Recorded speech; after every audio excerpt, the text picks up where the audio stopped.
بسم اللہ الرحمن الرحیم۔ خروج دجال سے پہلے کے واقعات۔ رومی اعماق یا دابق کے مقام تک پہنچ جائیں گے۔ ان سے جہاد کے لیے مدینہ سے مسلمانوں کا ایک لشکر روانہ ہوگا جو زمانے کے بہترین لوگوں میں سے ہوگا۔ جب دونوں لشکر آمنے سامنے ہوں گے تو رومی اپنے قیدی واپس مانگیں گے اور کہیں گے کہ ہمارے جو آدمی قید کیے گئے ہیں اور اب مسلمان ہو چکے ہیں انہیں اور ہمیں تنہا چھوڑ دو، ہم ان سے جنگ کریں گے۔ مسلمان کہیں گے کہ نہیں واللہ، ہم ہرگز اپنے بھائیوں کو تمہارے حوالے نہیں کریں گے۔ اس پر جنگ ہوگی۔ جنگ میں 1/3 مسلمان فرار ہو جائیں گے جن کو توبہ کی توفیق ہی نہ ہوگی، وہ کفر پر مریں گے۔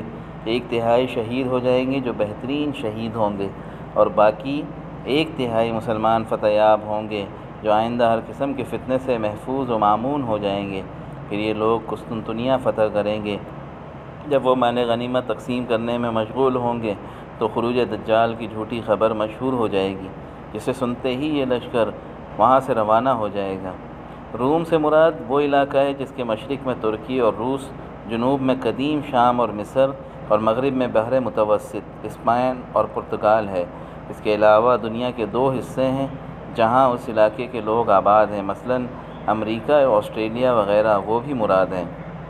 اعماق ایک مقام کا نام ہے جو دابق کے قریب حلب و انطاکیہ کے درمیان واقع ہے۔ دابق ایک بستی کا نام ہے جو حلب کے قریب عزاز کے علاقے میں بتائی گئی ہے۔ دابق اور حلب کے درمیان 4 فرسخ کا فاصلہ ہے۔ 1 فرسخ 3 میل کے برابر ہوتا ہے۔ مدینہ سے مراد مدینہ منورہ بھی ہو سکتا ہے اور شام کا مشہور شہر حلب بھی ہو سکتا ہے، اور بعض حضرات کا خیال ہے کہ بیت المقدس بھی ہے۔ قسطنطنیہ ترکی کا مشہور شہر جسے آج کل استنبول کہا جاتا ہے۔ جب یہ لوگ شام پہنچیں گے تو دجال واقعی نکل آئے گا۔ اس سے پہلے 3 بار ایسا واقعہ پیش آ چکا ہوگا کہ لوگ گھبرا اٹھیں گے۔ خروج دجال کے وقت اچھے لوگ کم ہوں گے، باہمی عداوتیں پھیلی ہوئی ہوں گی، دین میں کمزوری آ چکی ہوگی اور علم رخصت ہو رہا ہوگا۔ عرب اس زمانے میں تعداد یا قوت کے اعتبار سے کم ہوں گے۔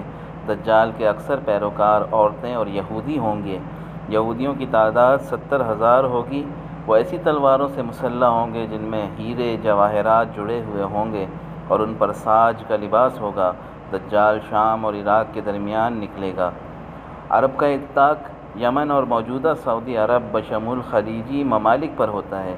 اردن، فلسطین، شام، لبنان اور شمالی افریقہ کے ممالک میں بھی عرب نسل کے افراد آباد ہیں۔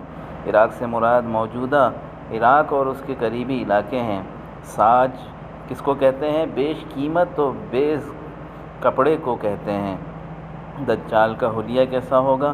دجال جوان ہوگا اور عبدالعزیٰ بن قطن کے مشابہ ہوگا۔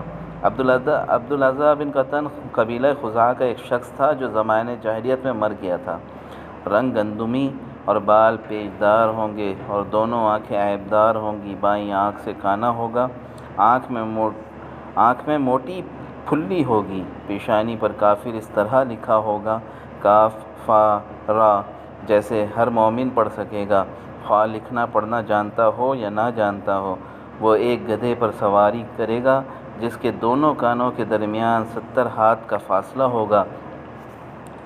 دجال کی رفتار بادل اور ہوا کی طرح تیز ہوگی، تیزی سے پوری دنیا میں پھر لے گا جیسے زمین اس کے لیے لپیٹ دی گئی ہو، اور ہر طرف فساد پھیلائے گا، مگر مکہ معظمہ، مدینہ طیبہ اور بیت المقدس میں داخل نہ ہو سکے گا۔ اس زمانے میں مدینہ طیبہ کے 7 دروازے ہوں گے۔ 7 دروازوں سے بظاہر 7 راستے مراد ہیں۔ مکہ معظمہ اور مدینہ طیبہ کے ہر راستے پر فرشتوں کا پہرا ہوگا جو دجال کو اندر گھسنے نہ دیں گے۔ وہ مدینہ طیبہ کے باہر سرخ ٹیلے کے پاس کھاری زمین کے ختم پر اور خندق کے درمیان ٹھہرے گا۔ بیرون مدینہ پر اس کا غلبہ ہوگا۔ اس وقت مدینہ طیبہ میں 3 زلزلے آئیں گے جو ہر منافق مرد عورت کو مدینہ سے نکال پھینکیں گے۔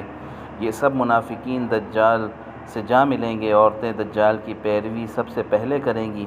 غرض مدینہ طیبہ ان سے بالکل پاک ہو جائے گا، اس لیے اس دن کو یوم نجات کہا جائے گا۔ جب لوگ اسے پریشان کریں گے تو وہ غصے کی حالت میں واپس ہوگا۔ اللہم احفظنا، اللہم احفظنا، اللہم احفظنا۔